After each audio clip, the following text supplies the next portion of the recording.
হরে কৃষ্ণ। শ্রীমদ্ ভাগবত গীতা যথাযথ 15 নম্বর অধ্যায় পুরুষোত্তম যোগ। প্রথম শ্লোক। শ্রী ভগবান উবাচ ঊর্ধ্বমূলম অধ শাখম অসস্থম প্রাহুভয়ম ছন্দাংসি অস্য পানানি যস্তম বেদ স বেদবিদ। গীতার গান। শ্রী ভগবান কহিলেন, বেদবাণী কর্মকাণ্ডী সংসার ও আশ্রয়, নানাজনই প্রাপ্ত হয় কবু মুক্ত নয়। সংসার যে বৃক্ষ সেই অসুস্থ অব্যয়, ঊর্ধ্বমূল অর্ধশাখা নাহি তার ক্ষয়। পুষ্পিত বেদের ছন্দ সে ব্রহ্মের পত্র, মোহিত সে বেদবাক্য জগত সর্বত্র। অনুবাদ। পরমেশ্বর ভগবান বললেন, ঊর্ধ্বমূল ও অর্ধশাখা বিশিষ্ট একটি অব্যয় অসুস্থ বৃক্ষের কথা বলা হয়েছে। বৈদিক মন্ত্রসমূহ সেই বৃক্ষের পত্রস্বরূপ। যিনি সেই বৃক্ষটিকে জানেন তিনিই বেদজ্ঞ। তাৎপর্য: ভক্তিযোগের গুরুত্ব আলোচনা করার পর কেউ প্রশ্ন করতে পারে, তাহলে বেদের অর্থ কি? এই অধ্যায়ে বর্ণনা করা হয়েছে যে বেদ অধ্যয়ন করার উদ্দেশ্য হচ্ছে পরমেশ্বর ভগবান শ্রীকৃষ্ণকে জানা। সুতরাং যিনি কৃষ্ণ ভাবনাময়, যিনি ভগবানের ভক্তিযুক্ত সেবায় নিযুক্ত হয়েছেন, তিনি ইতিমধ্যেই বেদের পূর্ণ জ্ঞান আহরণ করেছেন। জড়জগতের বন্ধনকে এখানে একটি অসুস্থ বৃক্ষের সঙ্গে তুলনা করা হয়েছে। যে সকাম কর্মে রত, তার কাছে এই অসুস্থ বৃক্ষটির কোনো শেষ নেই। সে এক ডাল থেকে আর এক ডালে, সেখান থেকে অন্য আর এক ডালে, আবার আর এক ডালে, এভাবেই সে ঘুরে বেড়ায়। এই জড়জগৎরূপী বৃক্ষটির কোনো অন্ত নেই, এবং যে এই বৃক্ষটির প্রতি আসক্ত, তার পক্ষে মুক্তি লাভের কোনোই সম্ভাবনা নেই। মানুষকে ঊর্ধ্বমুখী করবার জন্য যে বৈদিক ছন্দ, তাকে এই বৃক্ষের পাতা রূপে বর্ণনা করা হয়েছে। এই বৃক্ষের মূলটি ঊর্ধ্বমুখী, কারণ তার শুরু হয়েছে যেখানে ব্রহ্মা অধিষ্ঠিত সেখান থেকে, অর্থাৎ এই ব্রহ্মাণ্ডের সর্বোচ্চ গ্রহলোক থেকে।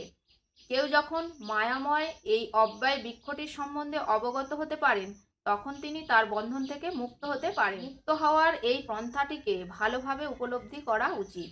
পূর্ববর্তী অধ্যায়গুলিতে জড়জগতের বন্ধন থেকে মুক্ত হওয়ার নানা রকম পন্থা বর্ণিত হয়েছে, এবং ত্রয়োদশ অধ্যায় পর্যন্ত আমরা দেখেছি যে ভক্তিযোগে পরমেশ্বর ভগবানের সেবা করাই হচ্ছে সর্ব উৎকৃষ্ট পন্থা। ভক্তিযোগের মূল তত্ত্ব হচ্ছে জড়জাগতিক কর্মে অনাসক্তি এবং ভগবানের অপ্রাকৃত সেবার প্রতি আসক্তি। এই অধ্যায়ের শুরুতে জড়জগতের প্রতি আসক্তির বন্ধন ছিন্ন করার পন্থা বর্ণনা করা হয়েছে। এই জড় অস্তিত্বের মূল ঊর্ধ্বমুখী। তার অর্থ হচ্ছে এই ব্রহ্মাণ্ডের সর্বোচ্চ লোকে মহৎ তত্ত্বের জড়জাগতিক অস্তিত্ব থেকে তার শুরু হয়। সেখান থেকে গ্রহমণ্ডল রূপী বিভিন্ন শাখা সারা ব্রহ্মাণ্ড জুড়ে ছড়িয়ে পড়ে। তার ফল হচ্ছে জীবের কর্মফল, যেমন ধর্ম, অর্থ, কাম ও মোক্ষ। এখন এই জগতে এমন কোনো গাছের অভিজ্ঞতা আমাদের নেই যার শাখা নিম্নমুখী আর মূল ঊর্ধ্বমুখী, কিন্তু সেটি আছে। সেই গাছ দেখতে পাওয়া যায় একটি জলাশয়ের ধারে। আমরা দেখতে পাই যে জলাশয়ের তীরের বৃক্ষগুলির শাখা নিম্নমুখী ও মূল ঊর্ধ্বমুখী হয়ে জলে প্রতিবিম্বিত হয়।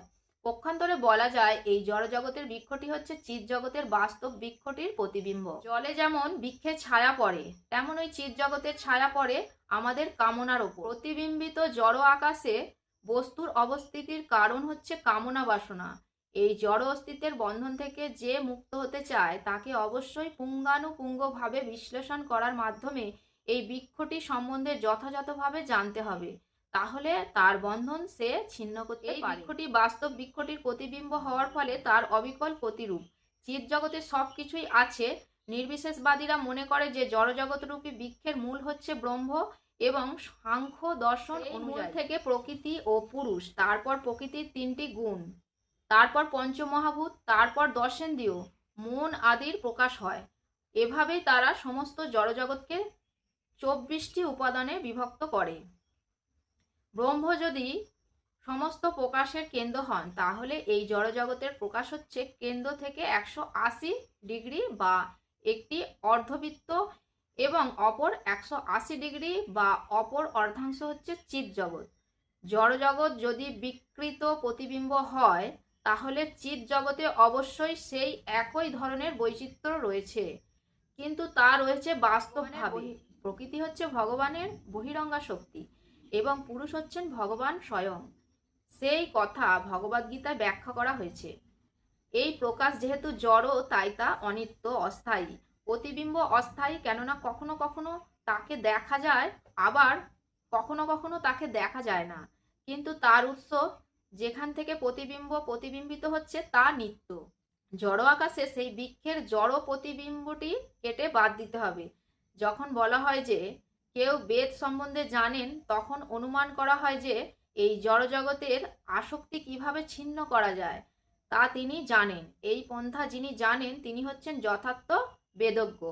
বেদের কর্মকাণ্ডের প্রতি যে আকৃষ্ট, বুঝতে হবে সে বৃক্ষটির সবুজ পত্রের প্রতি আকৃষ্ট।